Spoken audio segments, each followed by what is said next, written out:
안녕하세요. 지금 세계 축구에서 가장 뜨거운 선수의 모든 것을 분석해드립니다. 스카우트 H. 이번 시간에는 맨체스터 유나이티드가 무려 1억 유로를 투자해서 영입한 브라질 윙어 안토니의 커리어를 전체적으로 살펴볼 예정인데요.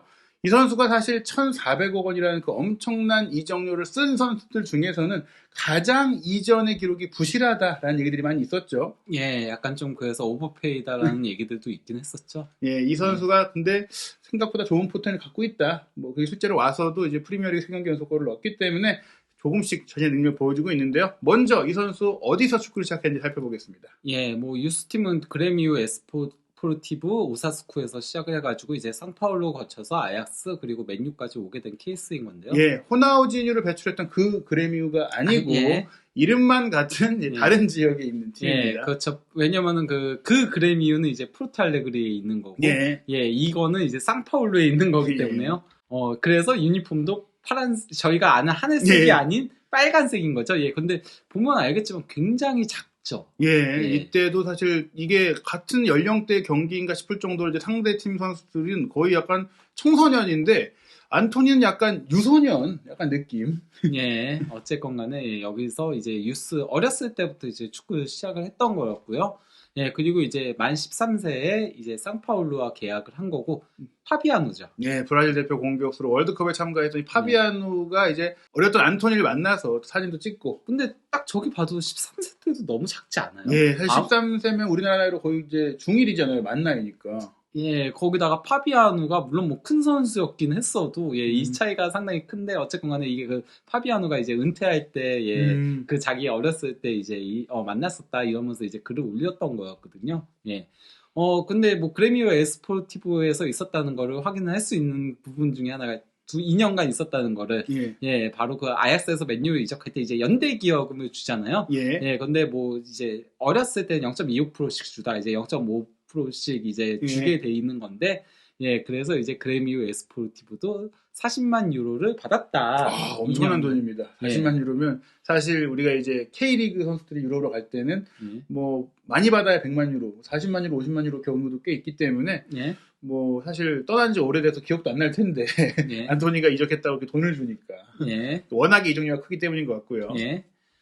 근데 이제 일단 뭐 이 선수가 그래도 알려지기 시작한 게 이제 2016년에 세계대회 우승을 했었거든요. 그러니까 2016년 코파우로 APF 17세 이하 대회 우승을 했었고요. 또 이제 17세 이하 살바도르컵 우승을 했었고요. 또 17세 이하 캄피오나투 파울리스타 우승을 했었습니다. 그러니까 유소년 리그를 씹어먹기 시작했다. 어린 나이부터 상파울루의 핵심 선수로 활약했다라는 것을 또 이제 등번호라든지 뭐 이런 모습으로 볼 수 있겠는데요. 그러면서 이제 이때가 그가 아직 유스 때거든요. 그가 만 16세 뭐 이 정도였을 때였는데도 벌써 푸마로부터 스폰서십 후원을 받을 정도로 유망주로 그가 주가를 높였다라고 할 수 있는 거죠. 얘는 그가 대성 부른 떡잎이다. 이런 얘기들 들었다라고 할 수 있는 겁니다. 어떻게 보면 사실 이제 축구 선수의 스폰서십은 나이키와 아디다스가 조금 주도하는 경향이 있는데 퓨마도 사실 그 대열에서 좋은 남미 선수들을 많이 좀 이제 포섭했잖아요. 미리 조금 우리가 먼저 공들일게 약간 이런 느낌이 있네요. 물론 뭐 무코코라고 이제 도르트문트에서 이제 분데스리가 역대 최연소골 넣고 했던 선수가 이제 막 만 14세 때 이미 나이키랑 연간 100만 유로에 해당하는 거액의 그 스폰서십을 10년간 체결을 하기도 했었지만요. 그래도 뭐 이게 흔한 일은 아닌 거죠. 유스 선수한테 이제 푸마 같은 데서 이제 후원 계약을 하고 이런 것 자체는. 그 브라질 최고 명문팀의 상파울루의 유스이기도 하고 그렇기 때문에 일단은 미리 이 선수의 가치를 알아보고 스폰서십을 할 정도였는데요. 그러면서 이제 뭐 푸마로부터 이미 유스 때 커스텀 축구화를 받았다는 거죠. 그러면서 상당히 뭐 좋다 이런 식으로 글을 올렸던 거였고요. 사실 프로 데뷔도 안 했는데 이런 그 커스텀 축구화가 나온다는 것 자체가 브라질 내 최고 유망주였다라고 볼 수 있겠는 부분입니다. 그리고 또 이제 2017년에는 17세 이하 팀과 20세 이하 팀을 동시에 뛰었거든요. 그러면서 이제 4개 대회 우승을 했었던 거였는데요. 먼저 그 17세 이하 아스피레 트리세리에 우승을 했었고요. 또 이제 코파우로 APF 20세 이하 대회 우승을 했었고요. 그리고 또 이제 20세 이하 코파 아레스 우승했었고 타사 벨로 오리존치 우승했었습니다. 예. 벨로 오리존치 지역 대회, 지역 컵 대회까지 우승하면서 지역 최고의 선수로서 이제 거의 발돋움했다. 브라질이 워낙 넓다 보니까 또 유스 레벨에서는 지역 대회도 많이 있을 것 같은데요. 그렇죠. 예. 결국엔 이 활약에 이어서 어린 나이에 프로 계약을 체결합니다. 2017년 6월 13일에 아직 20세 이하 팀에서 뛰고 있을 때 프로 계약을 체결을 한 거죠. 예, 그러면서 또 이제 2018년에도 우승을 3개 더하고 또 2019년까지도 유스 레벨에서 우승을 하면서 보면서 뭐 20세 이하 코파두 브라질 그리고 스페르 코파두 브라질레이우 데 아스피란테스 우승 그리고 또 이제 코파 상파울루 데 푸트볼 주니오르 우승까지 했던 거였죠. 그러니까 브라질 같은 경우에는 유소년 레벨, 특히 이제 18세 아래 단계의 그 선수들에 대해서는 거의 실제 프로 선수처럼 뭐 비슷한 대회들이 많이 있고 또 짜잘한 대회들도 많이 있는데 어찌됐거나 우승을 밥 먹듯이 하면서 우승 DNA를 좀 체득했다라는 것인데 그래서 유스 대회에서 총 11개 우승을 했는데요.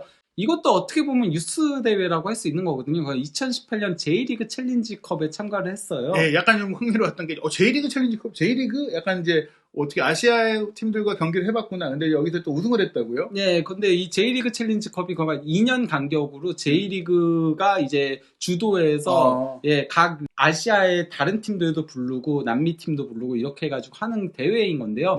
이때 우승을 차지했었습니다. 앞에 이제 안토니 모습이 보이는데 이때 최우수 선수까지. 챌린지컵 최우수 선수 수상을 했었는데요.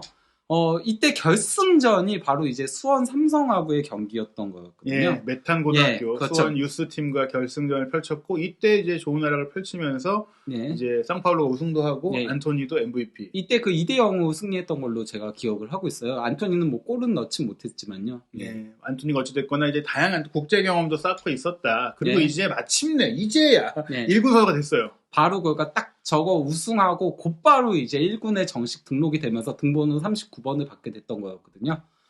그러면서 이제 2018년 11월 15일에 그래미오. 진짜 그래미오하고의 경기에서 교체 출전을 했는데요. 이때 그 경기 종료 20분을 남기고 엘리뉴를 대신해가지고 이제 교체 출전해가지고 뛰었었습니다. 이 당시 이제 오른쪽 측면 공격수 역시 왼발 플레이를 할 수 있는 자리로 들어가서 뛰었고요. 그러면서 뭐 데뷔 시즌에는 3경기의 교체 출전. 뭐 5경기 중에 3경기를 나온 거니까요. 시즌 막판이었기 때문에 들어와서 좀 기회를 받기 시작했다. 그리고 2년 차부터가 본격적이죠. 2년 차에 이제 세리아에서만 29경기 출전해가지고 4골 6도움을 기록을 했었고요. 이제 사실 이제 프로 데뷔 2년 차, 물론 이제 프로 데뷔 1년 차 때가 거의 뭐 시즌 말미였다고 하더라도 이렇게 정규 리그에서 많은 출전 시간을 부여받았습니다. 그러면서 이때 활약에 힘입어가지고 뭐 시즌 도중에 이제 상파울루하고 2024년까지 재계약을 체결을 하기도 했었고요. 사실 이제 브라질 클럽들에게 이 의미는 이때까지 뛰게 하겠다라기보단 이제 계약 기간을 넉넉하게 해놓고 이적료를 본격적으로 협상하겠다. 유럽으로 보내기 전에 그 얘기죠. 그렇죠. 그리고 이제 2020년 2월 13일에 아약스하고 미리 이게 BBC 보도니까 1,300만 파운드 나와 있지만은 어쨌거나 유로로 환산하면 1,550만 유로 그리고 옵션도 550만 유로가 추가되어 있는 걸로 알려져 있거든요. 유로로 따지면 총액으로 한 2천만 유로가 좀 넘는 돈으로 이제. 뭐 옵션이 다 행사가 됐는지는 모르겠지만요. 그러면서 5년 계약을 미리 체결을 한 거죠. 그래서 이제 7월에 팀에 합류하게 된다라고 보도가 나온 거죠. 유럽 축구 이적 시장이 1월 말에 끝나기 때문에 그 이후에 이제 입도 선매를 했다. 내년 시즌을 위해서 미리 이제 점 찍었다라고 볼 수 있는 계약이 진행이 됐는데요. 현재까지 기준으로는 아약스 역대 8위에 해당하는 이적료고요. 안토니가 이적했을 시점을 기준으로 하면은 4위에 해당하는 겁니다. 그때도 겨우 이제 20살이 막 됐을 때니까 사실 상파울루에서 보낸 대부분의 시간은 유스 커리어가 많았고 프로 데뷔해서 뭔가 좀 하려고 했을 때 바로 유럽으로 가버렸다. 그러니까 이미 뭐 유럽에서도 탐낼 만한 뭔가 번뜩임을 보여준 거네요. 그것도 뭐 최근 이적료 1, 2, 5위가 다 이번 시즌이에요. 이번 시즌에 선수들 굉장히 비싸게 많이 팔았잖아요. 그래서 돈이 충분히 있으니까 조금 거액을 들여서 영입하면서 토트넘이 조금 그래도 베르바인을 비싸게 잘 판 편에 속하긴 했었죠. 또 안토니가 나간다고 하니까. 그리고 알레 같은 경우는 같은 시즌에 가세한 거긴 하지만은 알레는 겨울에 왔었죠. 그리고 안토니는 먼저 여름에 완전 영입이 된 거였고. 사실 이제 베르바인과 브로비 같은 경우도 사실 안토니가 나가는 부분이 이적료 지출이나 영입에 굉장히 큰 도움이 됐다. 물론 안토니는 나중에 나가긴 했지만 나갈 거였으니까. 그렇죠. 그러면서 이제 2019 시즌이 거의 사실상 이 선수가 그 풀 시즌에 뛴 유일한 시즌이라고 할 수 있는 거거든요. 예. 예, 그때 이제 그 상파울루에서의 활약을 세부 기록들을 조금 확인을 해보자면요. 일단 90분당 슈팅 숫자가 2.5회였고요. 예. 90분당 찬스 메이킹이 1.5회였고요. 90분당 크로스가 2.3회였고요. 그리고 90분당 드리블이 굉장했죠. 예, 4.6회였고요. 그리고 드리블 성공률은 59%였고요. 아, 높았네요. 예, 그리고 이제 파울을 얻어낸 횟수가 3.1회였던 거였죠. 그러니까 사실 지금과 비슷한 오른쪽 라인을 기반으로 왼발로 슈팅하는 패턴은 유사했으나 예. 뭐 이때 좀 더 어리긴 했으니까 좀 기술적이었을 것 같고 예. 좀 이제 활발하게 플레이를 펼쳤다. 사이드 라인이 완전히 시뻘겋죠. 결국에 이제 사이드 라인을 쥐고 선수를 제끼는 능력, 거기에 슈팅 때리는 감차 능력이 좋은 선수라는 것을 이때부터 계속 보여줬던 것인데요. 예. 그리고 이제 3년차 때, 이때 건데 보면은, 저기 그 밑에 왜 넣었냐면요. 예. 올림픽 예선, 남미 예선 때문에 초반에 경기를 나올 수가 없었어요. 그렇죠. 뛰느라. 개인적으로는 이제 브라질에서도 올림픽을 중시하다 보니까 예. 이제 이 도쿄올림픽 예선이었습니다. 이 대회에 나가기 위한 브라질 대표팀의 핵심 선수다 보니 소속팀 경기를 좀 빠졌고 예, 그래서 6라운드까지 빠졌고 예. 7라운드 뛰고 8, 9라운드 빠진 거는 코파 리베르타도레스. 참가했죠. 예, 저기에 이제 주전조를 내보내다 보니까 8, 9라운드가 빠지게 된 거였고요. 이게 이제 상파울루 지역 리그죠. 예. 그리고 또 이제 10라운드 때 이제 나오고 그리고 코로나 때문에 이제 시즌이 중단되면서 더 이상 출전할 수가 없었던 거였죠. 브라질이 또 코로나의 타격이 굉장히 컸는데요. 예. 지금 이 대회를 소개드리면서 브라질 같은 경우에는 전반기에는 지역 리그를 합니다. 워낙에 넓어서 상파울루 지역, 특히 히오지 자네이루 지역이 굉장히 커서 그 지역 리그도 큰데 이게 그 지역 리그고 이제 하반기에 브라질 전국 리그가 펼쳐지는데 코로나 때문에 브라질 리그 일정이 거의 파행이었다. 예. 그래서 안토니의 기록도 없었던 것이죠. 예, 그리고 이제 2020년 7월 14일에 결국 그 아약스로 와가지고 이제 유니폼을 들게 된 거였고요. 그리고 아약스 데뷔전에서 데뷔골을 넣었습니다. 예, 사실 뭐 코로나도 있고 여러 가지 이유로 푹 쉬고 오기도 했고 또 본인은 폼이 좋았던 상태이기 때문에 빠르게 적응을 한 것 같습니다. 예, 근데 이제 맨유 와서도 데뷔전 데뷔골을 넣었었죠. 예, 그 정도로 데뷔전부터도 임팩트 있는 활약을 펼쳤다라고 할 수 있는 거고요. 그리고 이제 데뷔 시즌에 LADBG는 32경기 출전해가지고 9골 8도움. 상당히 예, 좋은 수치를 올렸죠. 다만 그 유럽 대항전에서는 다소 좀 아쉬운 모습을 보이긴 했었습니다. 어찌됐거나 이제 유럽 대항전과 또 KMVB 컵까지 포함하면 한 시즌 데뷔 시즌인데 유럽에서 10골 10도움으로 이제 10-10을 달성을 했습니다. 그러면서 이제 아약스 데뷔 시즌에 KMVB 컵 우승을 차지를 했었고요.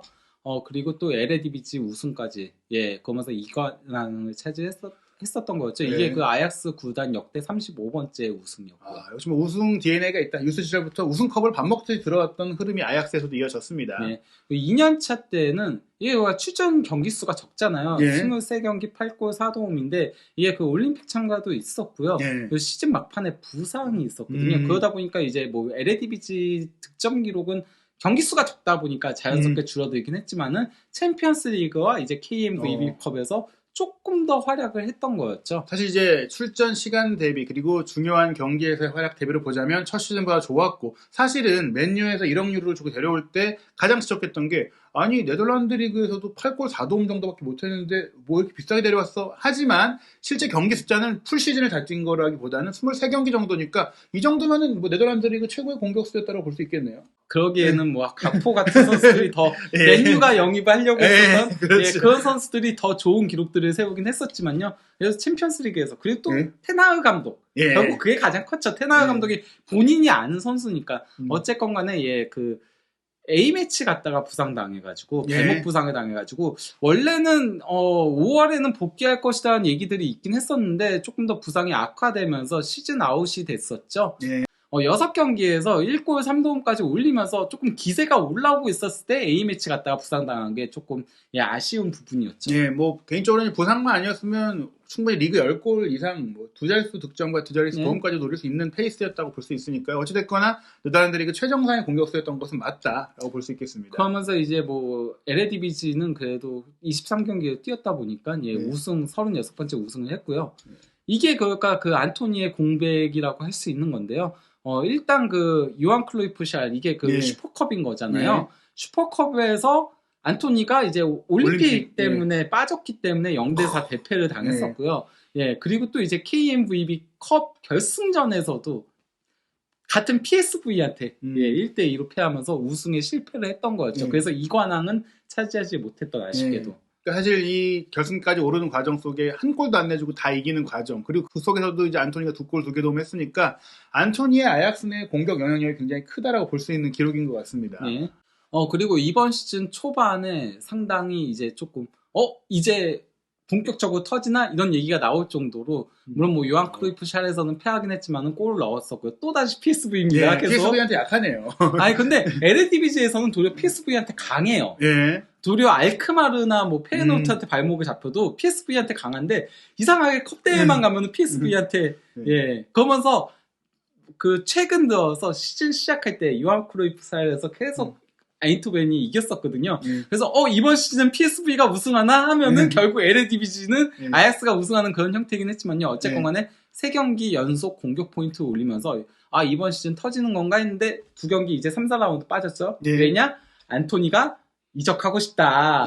이런 얘기를 했던 거였죠. 안토니가 뭐라고 얘기했냐면요. 난 아약스에게 날 방출시켜달라고 요청하는 게 아니다. 아약스에게 에레디비지 역대 최고 이적료로 날 팔라고 요청하는 거다. 약간 좀 이제 뽕이 좀 찬 것 같아요. 에고가 좀 강하다. 나 비싸게 좋잖아 서로. 약간 이런 얘기 아닙니까? 난 떠나고 싶다 이러면서 조금 그 구단하고 마찰이 있으면서 이제 3, 4라운드를 빠지게 됐던 거였죠. 사실 이제 아약스 입장에서는 텐하 감독이 나갔다는 것 자체도 이제 큰 리빌딩의 중요한 부분인데 텐하 감독이 리산드로 마르티네스도 데려갔고 또 그 외에 흐라번버르도 바이에른 갔고 마즈라에도 바이에른을 갔고 그러니까 거의 팀에 지금 그 핵심들이 다 줄줄이 나가고 있어서 안토니는 좀 더 쓰고 싶었던 거 아닌가. 실제로 슈레더 감독도 이제 아약스 구입해가지고 원했잖아요. 근데 이제 아약스가 원하는 금액이 무려 1억 유로였거든요. 그래서 이제 이적 시장 막판까지 이게 끌려가게 됐었는데요. 그래서 당연히 이제 이 선수 오버페이 얘기가 상당히 많이 나왔던 거였는데 거기에 대해서 이제 슈레더 감독이 뭐라고 얘기했냐면요. 덴벨레와 산초 같은 특정 선수에게 1억 유로가 넘는 금액을 지불하는 건 미친 일이다. 근데 이거 좀 팩트는 아닙니다. 산초는 1억 유로는 아니에요. 네, 아니죠. 어쨌건 간에 그냥 상징성을 얘기를 한 거죠. 그렇죠. 사실 1억 유로 급이라고 할 수 있겠죠. 그러면서 이제 이 선수들한테 1억 유로 이상을 지불하는 건 미친 일인데 이게 가능하다면은 안토니에게도 1억 유로를 지불할 수 있는 거다. 이들 중 1억 유로 가치를 하는 선수가 있냐? 없다. 그러니까 안토니도 1억 유로 가치는 아니라는 거죠. 그걸 인정을 하지만 다른 클럽들이 그 돈을 지불하겠다면 우리는 이를 수용하겠다. 그러니까 너무나 필요한 선수지만 거절할 수 없는 제한이다. 1억 유로 준다면 그럼 누구든지 팔 수 있지. 약간 이런 느낌이다. 1억 유로를 지불해야지만 팔 거다. 안 그러면 우리는 팔 수 없다. 이런 얘기를 한 거였는데요. 그래서 논란이 된 게 그 당시 맨유가 좀 잘 풀리고 있었다면 이렇게 좀 오버페이를 안 할 수도 있었는데 첫 2경기를 좀 말아먹고 또 여러 가지 상황적으로 몰리다 보니까 급해졌던 게 있는 것 같아요. 근데 뭐 어쨌건 간에 안토니가 기록상으로는 에레디비지 씹어먹은 선수는 아니긴 했었거든요. 이게 그러니까 지난 2시즌 동안의 에레디비지 기록인 건데 그 2시즌 기준인 거예요. 물론 부상 후 빠진 게 있다 보니까 뭐 출전 경기 수가 57경기로 82위. 이거 떨어지는 건 뭐 그럴 수 있어요. 골키퍼들이 당연히 이건 상위권을 쫙 차지하고 있을 거고요. 득점 18골로 19위. 그리고 도움 14도움으로 7위. 그리고 슈팅 숫자 147회로 11위. 그리고 찬스 메이킹 75회로 21위. 그러니까 이 선수가 이 기록으로 에레디비지 씹어먹은 거야? 의구심이 들잖아요. 뭐 저는 개인적으로 그래도 출전 시간이 좀 줄어들었기 때문에 경기당이나 시간당으로 환산하면 좀 더 순위가 높아지지 않을까 싶긴 한데 그렇다고 하더라도 이제 1억 유로 정도는 아니다. 하지만 결국 맨유가 1억 유로를 들여가지고 영입을 하기에 이르렀죠. 급하니까 사실 시장 상황에 이제 이게 그 당시에 이제 구단의 상황이나 다른 선수 영입 과정이나 이런 걸 봐야 되는데 맨유가 이제 카세미르도 막 사고 안토니도 막 사고 그럴 수밖에 없었어요. 브렌트포드는 4대0으로 털렸기 때문에 이제 자칫 잘못하면 테너가 감독 잘리는 거 아니야 이런 얘기까지 나왔거든요. 그게 그 에레디비지 역대 그 최고 이적료 그 수입 기록이었던 거죠. 안토니가 말한 대로 됐어요. 그리고 맨유가 이번 여름에 뭐 얘기하셨다시피 카세미로 7천만 파운드, 안토니 8,500 이게 파운드로 환산하면 8,500만 파운드, 리산드로 마르티네스 5,670만 파운드, 에릭센은 프리지만 이제 연봉이 엄청나게 그리고 3년 계약을 했죠. 그리고 말라시아 1,470만 파운드. 말라시아가 되게 싸게 느껴지는. 사실 말라시아도 올 때 유럽 축구계에서의 명성에 비해서 조금 비싸게 데려온 느낌도 있었는데 뭐 어찌됐거나 이제 굉장한 돈을 투자를 했고요. 예, 그 중에서도 안토니가 비쌉니다. 예, 2억 파운드 이상을 지출을 한 거였죠. 예, 어마어마한 돈을 쓴 겁니다. 정말 이게 예. 상상도 할 수 없는 돈이에요. 첼시 다음으로 지출이 많았던 예. 구단이 맨유였죠. 그렇다고 실제로 뭐 선수를 많이 영입한 것도 아니고 예. 지금 뭐 5명 영입하는데 이렇게 돈 썼으니까요. 예. 이게 그리고 맨유 구단 역대로 따지더라도 포그바에 이어서 2위에 해당하는 금액입니다. 예, 사실 지금 보시면 이제 현재 팀에 있는 선수가 안토니와 맥과이어, 산초. 그러니까 최근에 맨유가 이제 그 예. 예전의 명성을 되찾지 못하다 보니까 이적 시장에서 좀 과하게 좀 돈을 쓰는 경향이 있는 것 같아요. 이 중에 그래도 그나마 손해 보지 않은 건 루카쿠 한 명이죠. 예, 루카쿠는 비싸게 영입했지만 그래도 판매도 인테르에 나름 비싸게 팔았었기 때문에 예, 그런데 이제 포그바는 완전히 최악이죠. 예, 원래 눈탱이- 유스 출신이었기 때문에 돈이 들 선수가 아닌데 보냈다가 다시 샀으니까. 그것도 공짜로 보냈다가 예. 또 공짜로 보냈으니까 예, 정말 최악의 사례였는데 일단은 그 이후로 가장 비싼 선수가 안토니입니다. 맨유가 사실 맥과이어를 데려왔을 때는 뭐 이제 코로나 시즌 당시에 굉장히 잘하고 주장도 하고 그랬었잖아요. 근데 이 선수도 지금 굉장히 떨어졌고. 그렇죠. 산초 같은 경우에는 뭐 지금 잘하고는 있지만 이 정도 가격 가치를 좀 하지 못하고 있는 얘기가 나오고 있습니다. 지금 뭔가 맨유가 조금 측면 플레이에 있어서 아쉬운 부분들이 있죠. 그러니까 산초 자체도 원래 그렇게 드리블을 많이 친다기보다는 그 원터치 패스 주고받으면서의 플레이에 강점이 있는 선수거든요. 예. 그래서 이 선수는 주변에서 많이 도와줘야 되는 선수예요. 그래야지 무언가 이제 생산성을 보여주는 선수인데 당장 뉴캐슬전에서 프레드가 삽질하니까 왼쪽 예. 라인이 쫙 죽어버리는 문제가 발생을 했잖아요. 예. 근데 안토니도 현재까지는 몸싸움에서 약점을 드러내면서 이 선수가 그가 드리블 스킬이 없는 건 아닌데 아직까지는 그걸 보여주지 못하고 있거든요. 그러면서 예. 측면에서 좀 시원하게 돌파가 되는 장면들이 아직까지 나오지 못하고 있어요. 예, 빠져서 골은 잘 넣고 있지만 결국에 이제 왼발 원툴이라는 부분까지도 고려했을 때는 시간이 갈수록 좀 막힐 가능성도 있어서 안토니가 이 가격 가치를 할지에 대해서 여전히 물음표가 있다는 얘기겠네요. 예, 뭐 물론 뭐 더 발전할 가능성도 있죠. 이 선수가 아직 만 22세밖에 되지도 않았고, 예. 툴은 어쨌건 간에 갖춘 선수기 때문에 그러면 조금 더 이제 벌크업을 하면서 뭐 어느 정도 버티고 그 리그에 적응을 하게 된다면은 지금보다는 조금 더 제가 봤을 때는 득점력은 떨어지더라도 지금이 솔직히 말하면 득점력이 조금 네. 과하게 오버됐죠. 높게 오버된 상황인 거고요. 저는 그래도 결국은 그 평균에 수렴하게 된다라고 생각을 하거든요. 득점력은 지금보다는 조금 떨어지고 대신 조금 더 찬스 메이킹이라던가 드리블 능력은 조금 더 올라갈 거라고 보긴 하지만은 적응기는 필요하다. 현재까지는 아직은 경기에 끼치는 영향력은 좀 떨어진다라고 할 수 있습니다. 맨유가 지난 몇 년 동안 투자했던 선수들 냉정히 말하면 좀 이제 실제로도 우려했던 만큼 그만한 돈의 이제 능력을 보여주지 못했는데 안토니는 과연 맨유의 성공적인 영입이 될 수 있을지 궁금해집니다. 안토니의 이야기 여기서 끝이 아닙니다. 이 어린 나이에 최근 좋은 기세를 통해서 브라질 대표팀의 일원으로 월드컵도 준비하고 있는데요. 이 선수 브라질에서 보냈던 어린 시절에 힘들었던 일들 그리고 브라질 대표팀에서 현재 경쟁 상황 스카우트 H 3편을 통해 카타르 월드컵 이야기도 전해드립니다.